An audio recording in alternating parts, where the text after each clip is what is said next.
If you're a pop culture junkie who loves TV, film, music, comedy, and other really important stuff, then you've come to the right place. Get ready and settle in for Classic Conversations, the best pop culture interviews in the world. That's right, we circled the globe so you don't have to. If you're ready to be the king of the water cooler, then you're ready for Classic Conversations with your host, Jeff Dwoskin. All right, Sarah, thank you so much for that amazing introduction. You get the show going each and every week, and this week was no exception. Welcome, everybody. It's episode 288 of Classic Conversations. As always, I am your host, Jeff Dwoskin. Great to have you back for what's sure to be the most deep-digging episode we have ever done. With me is comedian, actor, television host, 5-time Emmy Award winner, John Barbour. Considered the godfather of reality television, created Real People, one of the most successful shows of all time. We're diving into the comedy and John's relationship with Jim Garrison, and we're diving deep into the assassination of JFK. John has created 3 documentaries on the assassination of John F. Kennedy, and we're going deep. Spoiler, we're solving all the murders in this episode. That's coming up in just a few seconds. And in these few seconds, Eddie Feldman was here last week. Not only does he make a great sandwich, he's hilarious and had so many great stories to share, working with Dennis Miller on his first 3 shows after Saturday Night Live, the Chevy Chase Show, and more. Check that out. But first, you're going to check out my conversation with John Barbour. We're talking Lenny Bruce, Martin Luther King, Johnny Carson, and so much more. John pulls no punches. John's telling it like it is. John spent a lot of time investigating, exploring, and unearthing the truths behind the John F. Kennedy assassination, and he's here to share his findings with us. Get ready for my amazing conversation with John Barbour. Enjoy. All right, everyone, I'm excited to introduce my next guest, comedian, actor, author, storyteller, 5-time Emmy Award winner, creator of Real People, that making him the godfather of reality TV show. He started it all. Here to talk about his latest documentary, John Barbour's and William Shakespeare's final words on the murder of JFK. This episode's going to have everything. I'm so excited. All right, welcome to the show, John Barbour. Jeff, I'm just as excited to be talking to you because one of the things that I love comedians, and I know you're a comedian, so you rank right up there. And I love talk show hosts, and I love show business. Of course, I spent my life in it. And I love more somebody who is interested in the murder of John Kennedy, and especially the man who solved the case, the man who was more important than John Kennedy, and that is Jim Garrison. So whatever you want to do and wherever you want to go, I am willing to follow. Awesome. I do want to talk all about JFK. Just spoiler, everyone, we're solving the murder by the end of this episode, so stay to the end.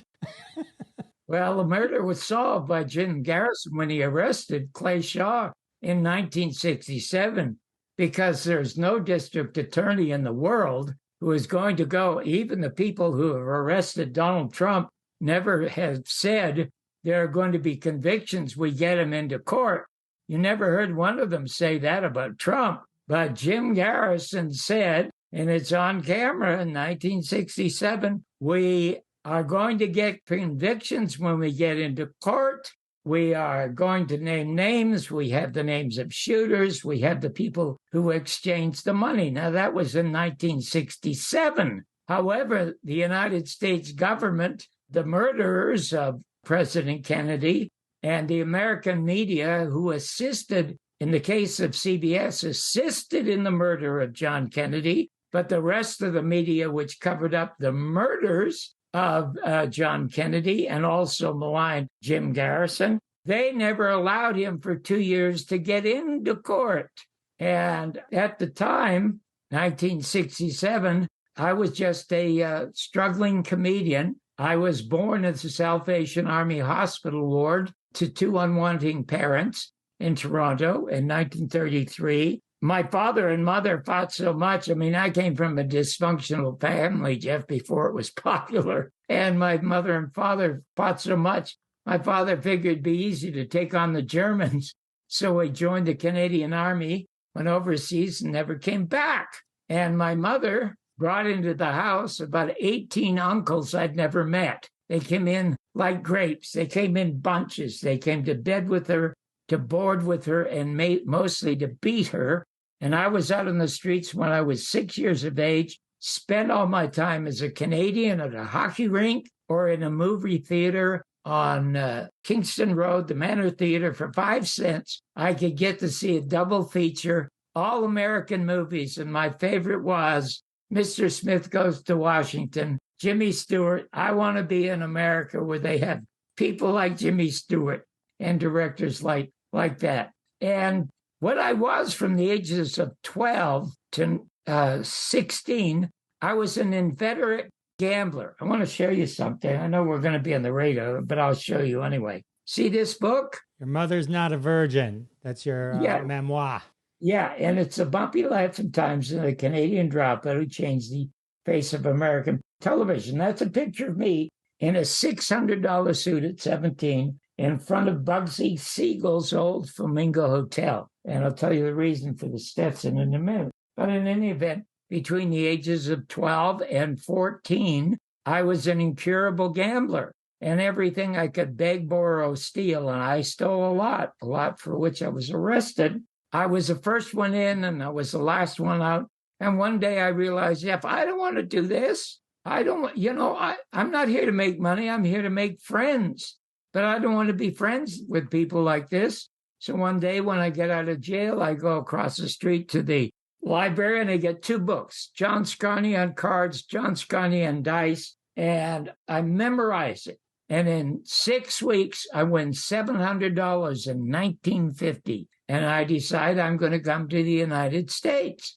So I buy that $600 suit. I walk across the bridge at Niagara Falls. And when I get on the other side, the immigration officer says, how long are you going to be here? And I said, well, just this day. I've seen the Canadian side. Now I want to see the American side. And I got on a train, and my destination was Las Vegas, Nevada, which is very passive. It's very paradoxical because that's where I'm living now, when that's where I only intended to live when I was a gambler, but I'm no longer a gambler. I was deported twice, and when I was 46 years of age, I was unemployable. I got my immigration and I got my naturalization papers from Senator John Tunney of California in 1977. And in 1979, I was the host and the creator and the producer of the most successful and original show in American history, which was, of course,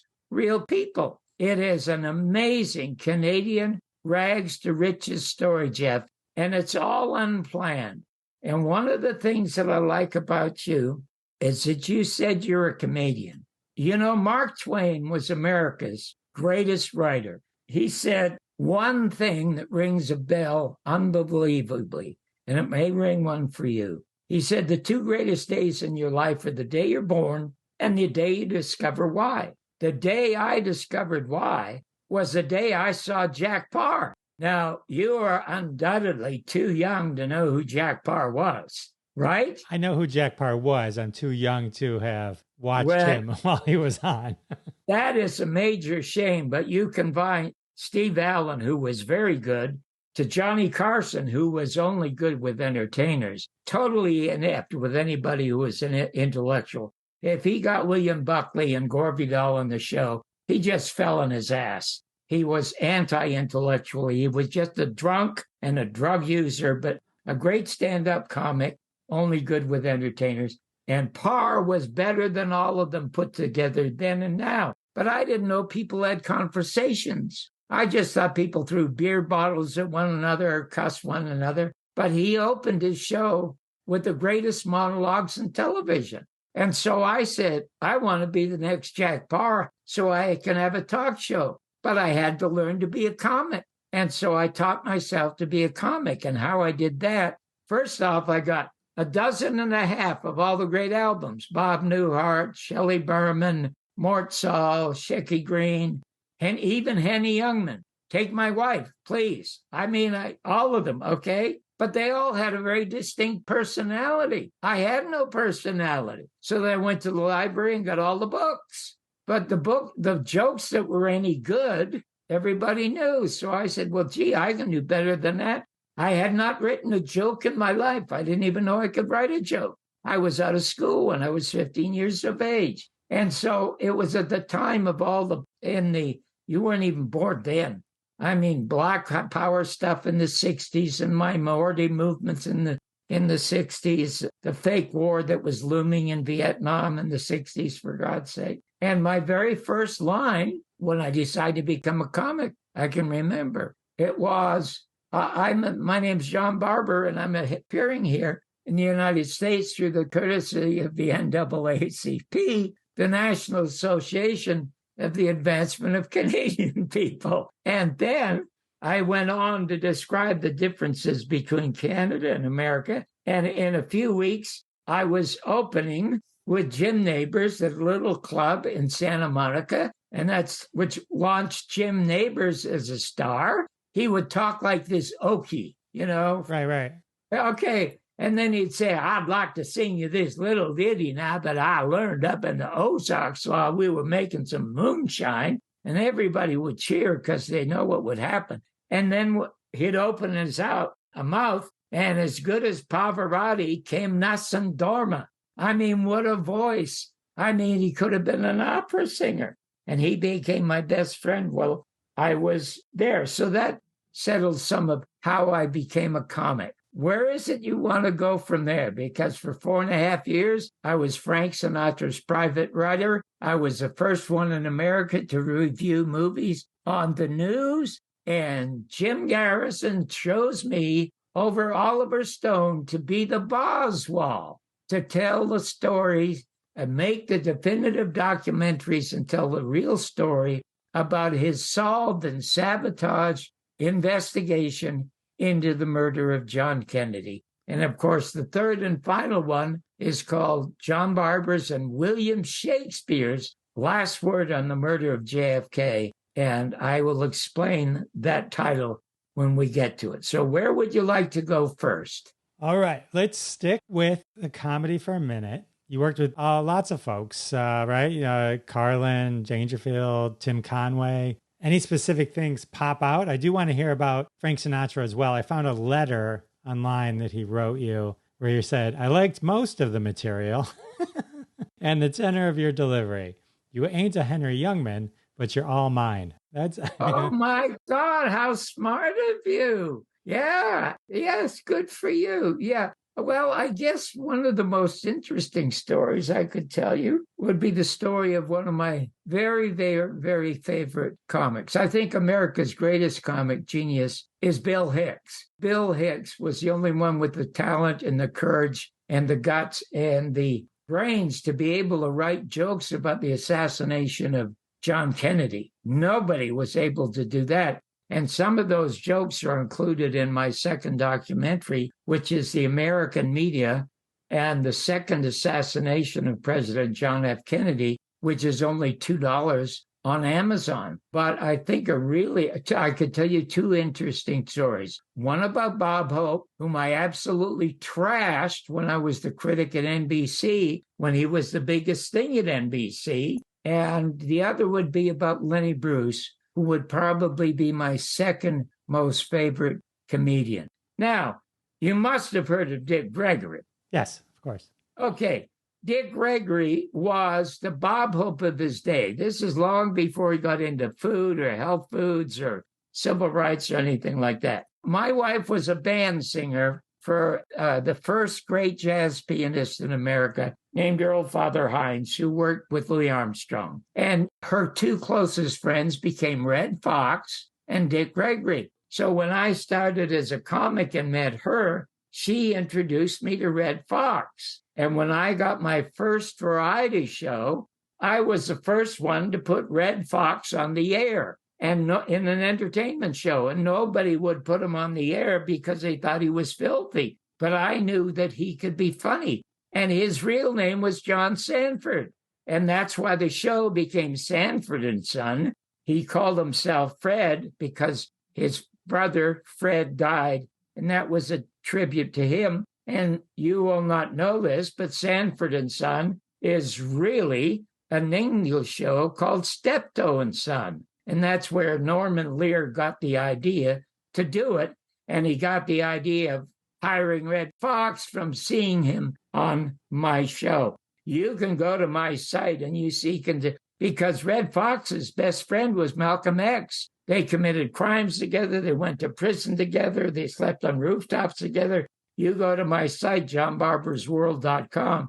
You'll see the most incredible interviews, not only with Red Fox, but when he was roasted by Dean Martin on the Dean Martin roast, I was the first one called to do the roast. And as I mentioned to you, I was Frank's writer for 4.5 years.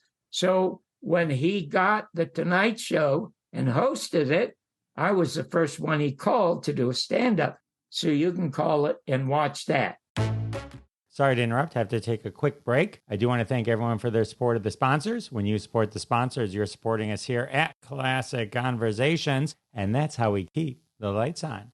And now back to my conversation with John Barbour. We're about to dive into the last week of Lenny Bruce.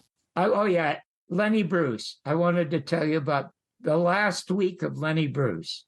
Are you very familiar with Lenny Bruce at all?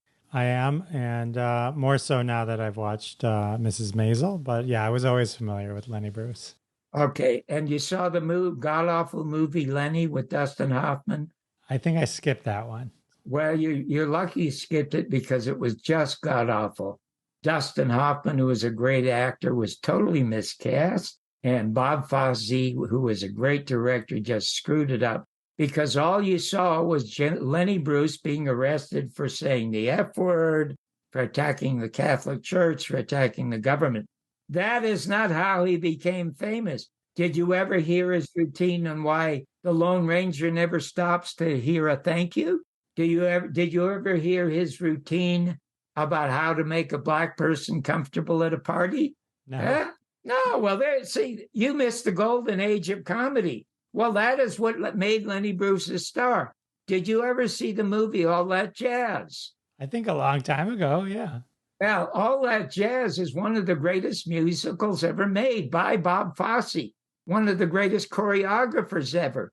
But in the middle of that movie, you see him rushing to the editing room to edit a black and white film about a comic because he knew he had screwed up Lenny. So he was trying to make up for it in that film. In any event, Lenny was appearing at a place called the Blue Note in San Francisco.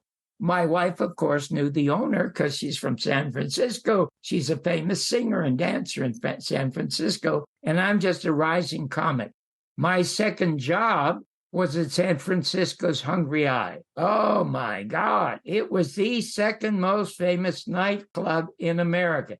It spawned Bill Cosby. That was the birthplace of Mort Sahl. Have you heard of Mort Sahl? I've heard of Mort Sahl, yes. Okay, Mort Sahl became John Kennedy's favorite comedian and ended up on the cover of Time magazine. It's where Barbra Streisand got a big break after she appeared on the Mike Wallace show in New York. It made all these comics, okay?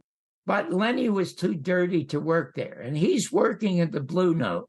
And all he's doing at the Blue Note is talking about his trial in Chicago and attacking the police because he has the police steal his act, and they're doing it for the jury. And Lenny is screaming at the judge, "That's my act. Cops aren't comedians. I'm the comedians. Tell them to sit down so I can get up and do my act to the jury." And the judge says, "You sit down." Of course, they find him guilty. They deny him his license. So he's in the Blue Note, and that's all he's talking about. But people loved him because he remembered the funny stuff. And what he's talking about American law is really interesting.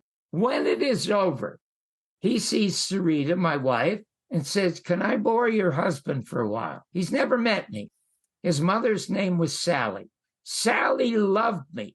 And she always told her son, "You got to meet this wasp, Johnny Barbour. He's got this real hilarious album called It's Tough to Be White. God, is it funny? You got to meet him." So he asked if I will go for a walk with him at midnight in North Beach in San Francisco. And guess what he says to me? He says, John, I was at the top at one time when I was clean. And he said, if I had it to do over, Dan, I would do it entirely differently. I don't own a car. I don't own a house. I don't have a bank account. I don't have a girlfriend. I don't have anything. I'm really at a loss at my age as to what to do. And I really felt bad for him. And then he says to me, in a week and a half, I'm opening a place called the Golden Bear in Huntington Beach. And Jeff, I was very familiar with it. It was the size of an airport. Okay. And I used to go down there to perform and also to break in material for television. So he said, would you and Sarita come to my house so I could go over some material with you that I could use down there? So we get to his house. The exterior, the paint's falling off the wall. We get inside, it's absolutely, totally filthy. He's got empty bottles all over the place. He's got tapes all over the place. There's boxes all over the place. And there's a box of pizza. He said, would you like a slice? And I said, no. And I said, no, like that. And my wife said, don't be so rude. So I say to my wife while Lenny's there, hey, honey, if you were in a restaurant this dirty, would you take a slice of pizza like that? So Lenny started laughing. My wife almost hissed at me, said, Sarita, that's why I love your husband, because he is just so bloody honest. So he said, John, will you listen to these tapes? Now, the tapes are all about his trial again. And I said, listen, Lenny, you were made famous by these great bits about the Lone Ranger and a guy getting on an airplane where there's a bomb, about somebody making blacks feel comfortable. And, he had the funniest cover of his album. It's called The Sick Humor of Lenny Bruce. He's having a picnic in a graveyard, but all the material is clean, okay? I said, that's the real Lenny Bruce that I love. And I said, if you don't do that at Huntington Beach, I am not going to go with you. I'm not taking my wife with me. And the other thing is, if I want to hear court shit, I will go watch The Merchant of Venice, for God's sake. Now he really laughs. And he said, well, if I try to be clean, will you come down? I said, absolutely. So a week later, my wife and I go down there. It seats about 600. It's sold out. Lenny Bruce, one night only.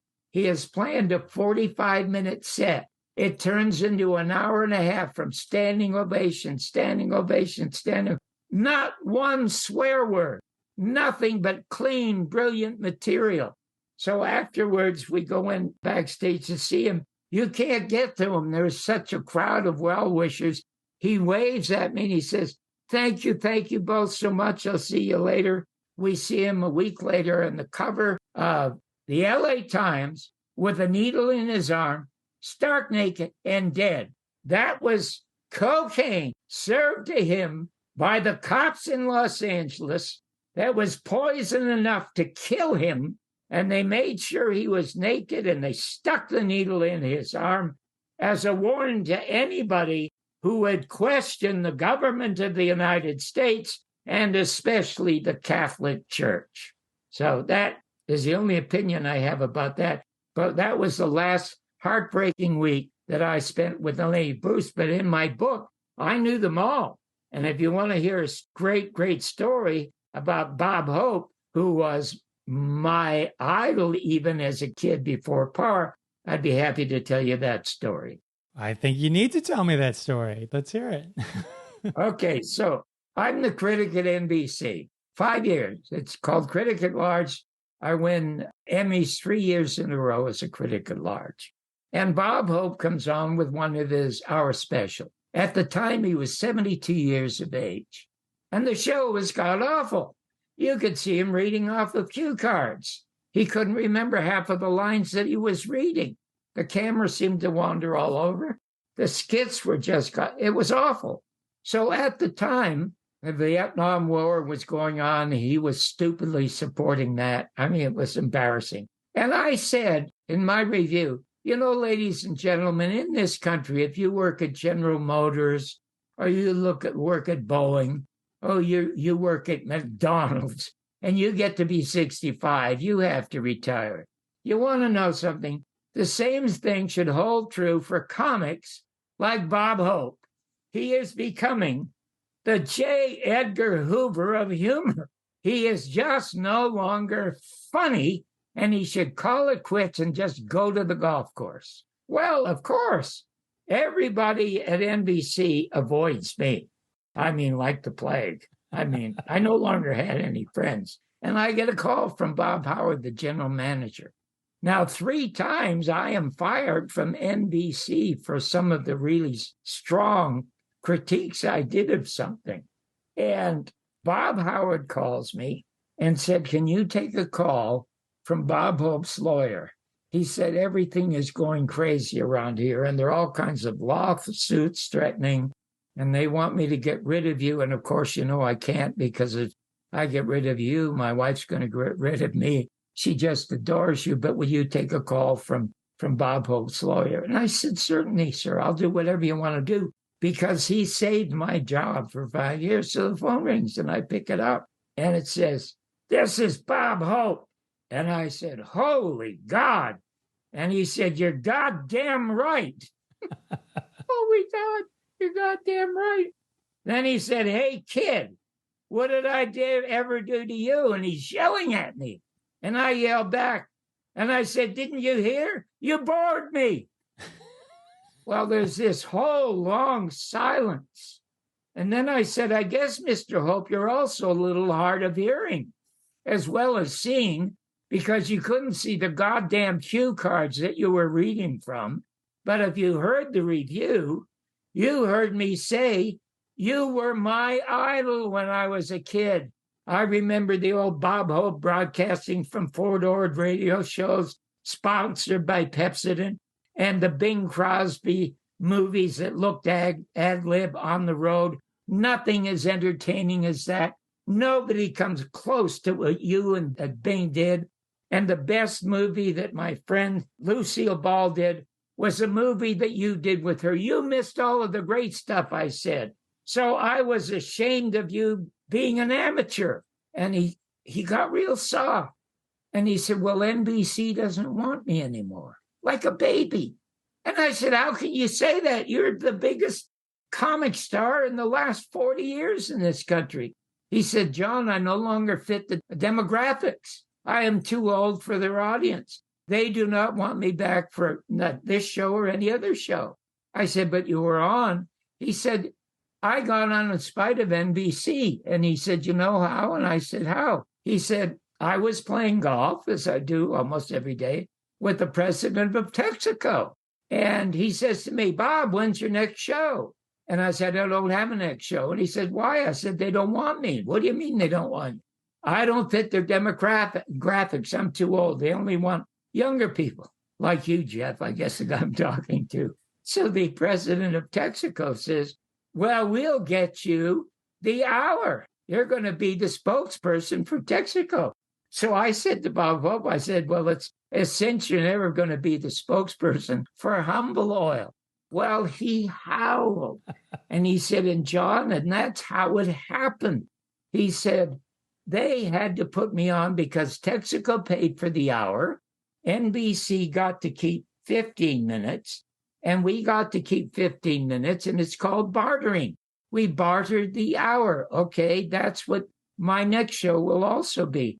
And he said, could I tell you something else? Everybody thinks I'm rich. I said, Time Magazine just said I'm worth $400 million. He said, I do have a few dollars, but I was in the category. Now, you're definitely, Jeff, are not going to remember this. He had to pay 90% income tax in the 50s and the 60s. Wow. 90%. Can you imagine that? And he said, now listen to me, John. Everybody thinks I'm a genius. I thought that burlesque would last forever, but it didn't. I thought radio would last forever, but it didn't. I thought movies would last forever, but it didn't. I thought television would last forever, but it didn't, and it's never going to. And whatever follows television, internet, or whatever you call it's never going to last forever. But you know what lasts forever? Jeff, guess what lasts forever? Diamonds? No. Great guess. It's the land that these buildings are built on. And he says, my boy, you you have your ass on property that I built and own. So that when I renegotiated my contracts with NBC, I didn't want a nickel more. I only wanted them to buy my property, and I owned half of Burbank. And you are sitting on part of the half that I owned, and I only had to pay 15% taxes on land and not 90% on income.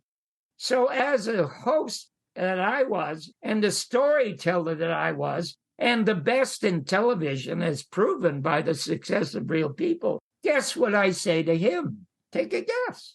What would you say to him? I don't know, John. Okay, I'll tell you what I said to him. I said, Mr. Hope, that is a greater story than any movie you ever made. That is a greater story for America that you could ever tell. And I have another live show. I mean, aside from the news I do here at 6 o'clock, at 7 o'clock on Channel 13, I do John Barbour's Half Hour Live. Now it is time, Christmas time, I know you go out and entertain the troops. You must come on my show, give up the troops just once. And then I said to him, let me ask you a question, and it may embarrass you, and you may say no twice to me, which would break my heart. But when you started entertaining the troops, did you do it to entertain the troops or because you knew they were easy laughs? And he said, John, I'm a comic, and I like to hear easy laughs. Do you know how hard it was for him to say that when everybody thought that this guy was this patriotic guy, which indeed he was, okay? He said, will Mariorty be down at Channel 13? Now, Mariorty was this conservative asshole Republican who also had a show at Channel 13. He's always bugging Bob Hope to be on the show, and Bob's always saying, I'm busy, I'm busy. He said, I'll be there if Sam Yorty isn't there. I'll see that the mob carries Sam Yorty away. I have a few friends. He said, I will be there. So Bob Hope shows up, and he's unaccompanied by anyone. He has a little black satchel in his hand. Now, the fella who is the makeup artist at NBC, who does my makeup and Johnny Carson's makeup and everyone else's makeup, I hired to come there to do Bob Hope's makeup. And Bob Hope says, no, thank you very much. I'm going to do my own. And I said, no, I've spent some money to get him here. It's going to be an honor for him to do it.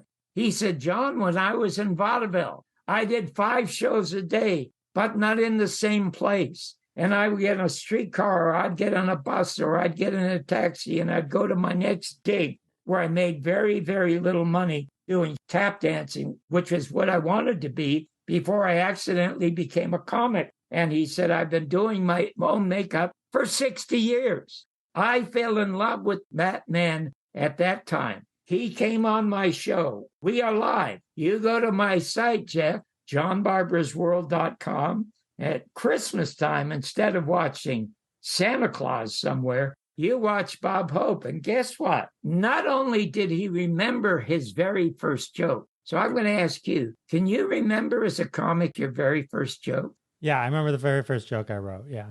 Okay, tell us what your very first joke was, because I love comics, because that's the one they remember. Oh, you're asking me, I got to rev up. Yeah. It was like, something about a dentist. I was reading about this dentist that drugged, and it was based on a news thing. Hang on, you gotta give me a second. I haven't done this in probably years. I was reading about this dentist that drugged and kidnapped and drugged his patient and had sex with her for like 30 days. And while that's tragic, it got me thinking maybe sex and dentistry actually had a place together. Because last time I had a root canal, it was something, I can't remember it exactly, but it was like maybe sex and dentistry actually had a place together. Last time I had a root canal, I totally would have chosen a blowjob over Novocaine. Why a blowjob? Because because a hand job isn't. I don't know. It was a hand job. No. I know it is. I totally would have chosen a hand job over Novocaine. Why a hand job? Because a blowjob isn't covered by my insurance. There you go. Oh my God, that is really, really funny. Now that's a kind of filthy funny joke. That, oh my God, that is so. Oh my, that is just brilliant, honest to God, because funny is funny, and that is funny. God, I'd like to hear more of that. Anyway, Bob's on the show. He wanted to be a tap dancer, and he had a partner. But his partner didn't show up, and the headline act didn't show up. And so the owner asked me if I would say something to the crowd. He said I didn't know what to say. So I just went down there and I said, whatever came to my mind. And the first thing was about this Scotsman, this farmer I knew, wanted to get married. And his wife wanted to get married in the church. And he insisted that they get married in the barnyard, otherwise he wouldn't get married. And the reason was he wanted the chickens to eat the thrown rice. I mean, that was a joke. He said they got a big...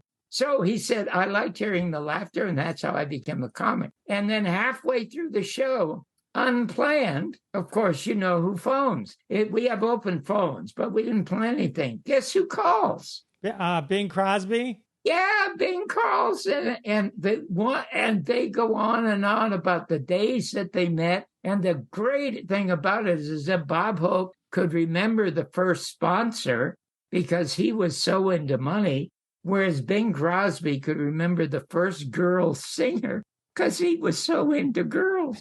I mean, it was great. So if you go to my site, johnbarbersworld.com, and just Google that half hour, you will have what Bob Hope said was the greatest interview with anybody he ever had in American television. Sorry to interrupt. Have to take a quick break. So glad I could remember my first joke without any prep. Hope you enjoyed it. And we're back with John Barbour.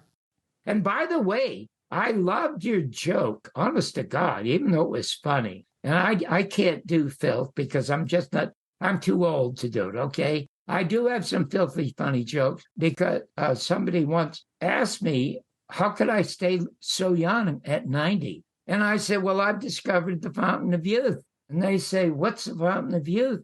And I said, it's the frequent, pleasant expulsion of sperm, especially with someone of a different sex. So that's about as dirty or as naughty as I get. But anyway, what do you want to get to before we say goodbye? Do you want to get to Jim Garrison and John Kennedy? Yeah, let's talk Jim. Let's talk JFK. We already solved the murder of Lenny Bruce, so that's one thing right out of the way. And now let's talk JFK. It was fascinating. I watched your first documentary. So there's three: the JFK assassination, the Jim Garrison tapes. That's the first one. Thank you. The American Media, and the second assassination of President John F. Kennedy, and the one you're about to debut, John Barbour's and William Shakespeare's last word on the murder of JFK. I've always been fascinated with it. I think it's always been, and it's probably something that sticks in my head. And I know these are kind of related because of the JFK movie. Because like when you were talking about Jim Garrison, I'm like, Kevin Costner. When you're like Clay Shaw, I'm like, Tommy Lee Jones. You know what I mean? I was like, just kind of, Lever Oswald, Gary Oldman. You know what I mean? So it was like the characters because I never knew who Clay Shaw was before that movie. And honestly, until I started digging in with your JFK material, I didn't realize that JFK, the movie, was based on Jim Garrison's book. I didn't realize that this was a very literal, specific telling of a point of view. Oliver paid $50,000 for the rights to do that book. And a few years later, the Garrison family, after Mr. Garrison died, had to sue Oliver Stone and Warner Brothers for their 10% profits, which they never got, which proves, Jeff, in Hollywood, that the most talented people are the accountants. And Jimmy Garner, who was a very close friend of mine, his brother was a golf pro at the golf shop I used to go and hit balls at. He did the Rockford Files, made billions around the world, and he sued Universal to get his share of the billions and never got a cent. He literally died of a broken heart. Jimmy Garner. It's a tough, brutal business. And the reason that Jim Garrison chose me over Oliver Stone is because I lost my very first show, the AM show, in Los Angeles when I tried to book him after reading the book of his trial called Heritage of Stone. When I saw facts that I was never told to the American media, he had to take time life to the Supreme Court to get the Zapruder film There's a forensic pathologist named Zink said there was no autopsy because a general named LeMay had stopped it. All stuff that you never heard of. And then as soon as I booked him, in spite of the fact I had the most popular morning show in America, got my first Emmy, I was fired. And then, of course, he and I talked frequently over the next 10 years, especially after I did The Tonight Show with Mr. Sinatra. And he called me. And then when I had Real People as the #1 show, I read on page 13 of the LA Times that because in 1963, all we saw and trusted was Walter Cronkite and Dan Rather. And Dan Rather said, I can't show you the film, but here's the bullet hitting him in the back, and his head is being thrown violently forward. Well, we believed that until 1977. Nobody's seen the goddamn film, okay? And I offered him $25,000 to come on my movie to answer one question. Who was with you when you first looked at that film and they told you you had to lie? And of course, he turned me down, turned the $25,000 down, because he became the $6 million anchorman to replace Walter Cronkite. Now, in 1977, Geraldo Rivera has Dick Gregory and Bob Groden on, and they finally see the actual Zapruder film. 5 million people write to Congress, and they are forced to start a new investigation, which is again sabotaged by the CIA, and it's all in the second film. And they replace Richard Sprague, who said that he is going to be sending CIA and FBI to jail, with a hack named Bob Blakely, a law professor at Columbia, who says the Italians did it. Now, you and I know if the Italians and the mafia murdered John Kennedy, there's not going to be a pizza parlor in America. They are just the hireling. And only the government can shut down the case and the investigation. And it was the government that did that. So it's interesting that you and I are talking right now because of Oliver's absolutely magnificent film. Congress passes the Records Assassination Act 3 years ago in October. All the files are to be released. Now, here we had Donald Trump saying it's all fake news, et cetera, et cetera. And yet, he doesn't even release the CIA files. And then last week, Biden says publicly, I'm washing my hands of releasing the CIA files. And last week, the CIA says we are never releasing the CIA files. So my close friend, George Knapp in Vegas, who was the Sunday night host of Coast to Coast, calls me and says, John, that means we'll never know who did it. I said, we do know. Garrison, it's in my film. We name the names of the killers. It's in the film. Now, the interesting thing is that I spent the first two films. You saw the first one, right? Mm-hmm. Yes. And that's Jim Garrison telling his story unhindered, with me assisting him in telling his story. Did you see the second one, The American Media? I haven't seen the second one, but I will see it. It'll blow you out of the water. There is so much more truth in that, okay? That's, again, Jim telling his story uninterrupted by the law or by the media. But the third film. Wait, John, one thing in the first film that I found fascinating was that you mentioned in 1967 that only Jim Garrison thought the CIA did it. And that in 1992, 51% of those surveyed in the United States, 51% thought the CIA killed JFK. To me, that was like a really cool stat. Well, you want to hear a more interesting stat? Of course, build. Okay. But I'm trying to book him on the show in 1970. It's just 4 years after the Warren Report comes out. And he said, John, did you see the latest Harris poll? 82% of all Americans do not believe that Lee Harvey Oswald acted alone or did it at all. And I said, my God, with those numbers, why aren't they storming the barricades of bullshit in Washington and knocking the doors down? And he chuckled, that great chuckle of his.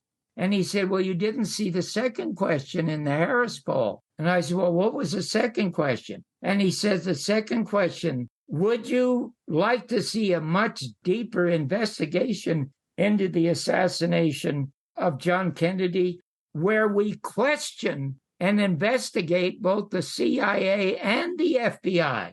And he said, guess what the percentage was then? And I said, 40%, 50%? He said, no, 22%. What does that tell you about the American people? And without missing a beat, Jeff, I said, you know what it says to me? I know what my mother and father did in the rumble seat in the car or on the pool table in the bedroom to conceive me. But do not ever tell me my mother is not a virgin. Well, he howled with laughter. And that eventually became the title of my book. That case is solved, absolutely and totally solved. But listen, and I urged Oliver Stone, his second documentary is a bunch of shit. You know who is one of the co-hosts? I didn't know he did his second one. It's a documentary. One of the co-hosts is Whoopi Goldberg. What does she know about the assassination of John Kennedy? She didn't say a fucking word about the murder of Martin Luther King. As a matter of fact, Coretta King won a criminal case. Her lawyer was William Pepper, a friend of mine, who was Sirhan's lawyer. Coretta King sued the United States government and the FBI for complicity in murdering her husband. And she won the case. Not a one American newspaper, not a magazine, not a television camera was there. Not one black reporter, not even a Whoopi Goldberg. Only Dick Gregory was there. And guess how much money Coretta asked for when she was offered millions to be quiet? I'm going to guess nothing. She asked for only $1,000, which was the cost to bury her husband. And William Pepper's book, The Death of the King, proves that Martin Luther King was not shot by a gunshot to the chin. I mean, he was smothered to death in a hospital by 3 guys in black suits, and he has witnesses to prove it. It's in a spellbinding book, The Killing of the King. Listen, everything that went wrong with this country, Jeff, happened on November 22nd, 1963. It is a cold case at the Justice Department. You unravel that Pandora's box, you solve everything. Now, I spent $500,000. I lost 2 of the greatest shows in the history of television telling his story. I was thwarted everywhere. The hundreds of thousands of dollars I raised for Jim's scholarship were stolen from me. Okay. So there are 2 parallel stories in this movie, this final documentary, that are spellbinding. One is the 53 years I tried to tell Jim's story on television, and the 53 years that I spent trying to be a terrific American citizen, to give back to the country that adopted me and gave me a life, and to be a success in television, which I was, in spite of all the problems I had. Listen, there were hundreds of people trying to keep me even out of the business from Johnny Carson on. But the more they pounded me, the more I succeeded. And it's all in my book. And you go to my site, you will see stuff that nobody in the history of television has ever duplicated or will ever duplicate it. It's information, it's comedy, it's storytelling, it's absolutely everything. And on the 25th of November, which is a Saturday, my wife and my son is the executive producer of Criminal Minds. He and my wife were giving me a Christmas present. I'm going down there on that Saturday to be at the 1:00 screening, at the 3:30 screening, and the 7:30 screening to meet and greet and do a Q&A with those people who might be interested in, like you, in talking to me about my Garrison films. They're fascinating. Like, do you think, what would happen if Zapruder didn't film it? Like, to me, like, that seems to be like the thing, right? Like, everything else is, but it's the film that seems, which, and now we know in this day and age, even what you see, nobody believes. But even back then, it was very clear what was being said and what's in that film, which is probably why it was withheld, right? for so long, but tells a completely different story. Oh my God. Well, I'm going to tell you one of Bill Hicks' greatest jokes about the Zapruder film. And he said, to show you how powerful the military is over the president, and the president does not run the country, when LBJ is elected, is they call him up and say, Lyndon, come on over here a minute. We want to show you something. So Lyndon goes over to the Pentagon, sits down with the Joint Chiefs of Staff, and then they say to him, we want to show you a little movie. And then they show him a film of the assassination, which is not the Zapruder film. That is one of the greatest jokes ever written about the assassination, which means the CIA filmed it. And I would not be surprised if they filmed it from satellite. It was a public execution. They wanted it out there. I mean, they could have poisoned him, for God's sake. You know, he was a philanderer. They could have hired beautiful hookers and had him poisoned. They wanted his head publicly blown off as a warning to anyone who thinks that they are going to tell the bankers and the investors and the military and the half a dozen families that own the Federal Reserve. There's no such thing as a Federal Reserve. That's not a private bank. That's not a public bank. It's owned by 6 families. And we don't pay income tax to pay for the army or the roads or the telephones or hospitals. That goes as interest to private bankers who are funding our continual fake wars. It is all bullshit. It is all a Ponzi scheme. We have become what Ronald Reagan used to call Russia, the evil empire. And if you don't see it, you are looking at America through Helen Keller's and Stevie Wonder's eyes. Blind. You're blind, for those who didn't get the reference. No, I'm just kidding. Exactly. I just want to thank you so much. I almost feel like a professor or lecturer, and I'm almost yelling at a student.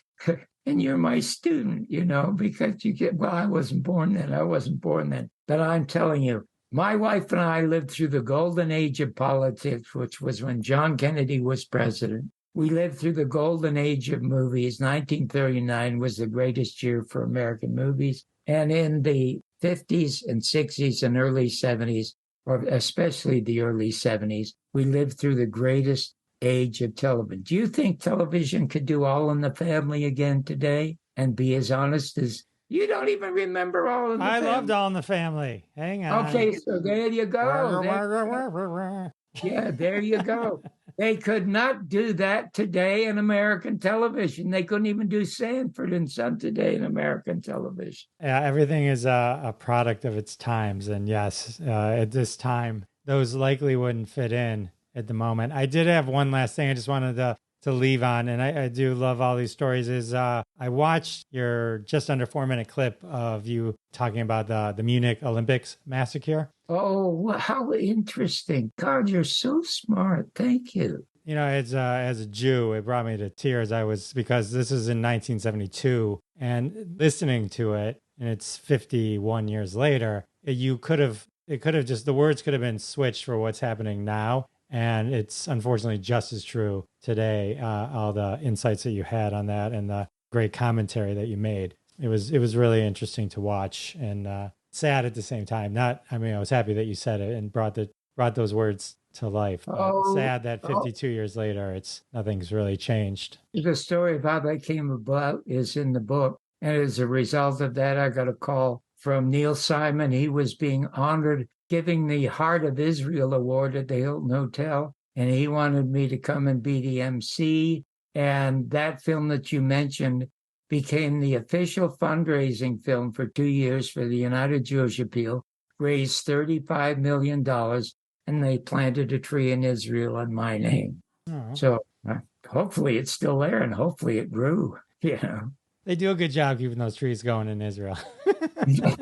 Yeah, there you go. John, thank you so much. This has been an amazing time to spend with you. Thank you. Oh, and thank you. And listen, you spend some time at my website, and if you send me your address, I will send you the book, because the stories in it are just endlessly interesting, entertaining. And when I say it's the best book ever written about anybody in show business, it indeed is. If you don't say so yourself. Boom. If I don't, And you should. yeah. You should. Awesome.